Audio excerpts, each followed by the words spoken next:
আসসালামু আলাইকুম। কিছুক্ষণের মধ্যেই ইন্ডিয়া পাকিস্তান খেলা শুরু হতে যাচ্ছে।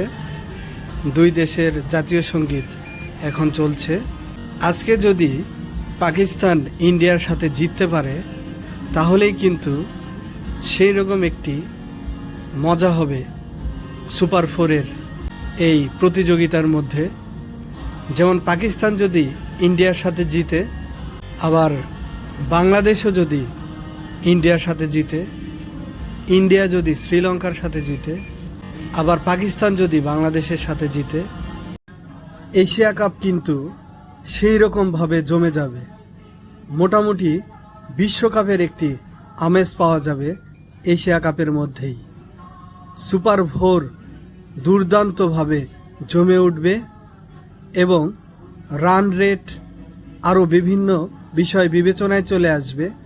ফাইনালে কোন দুটি দেশ বা দল এগিয়ে থাকবে এবং ফাইনাল খেলবে এই বিষয়ে। চলুন বন্ধুরা, আমরা ইন্ডিয়া পাকিস্তানের আজকের গ্রুপ পর্বের ম্যাচটি উপভোগ করি। আপনারা কমেন্টে জানান যে কে কোন দলকে সমর্থন করছেন। ধন্যবাদ, সবাই ভালো থাকবেন। আসসালামু আলাইকুম।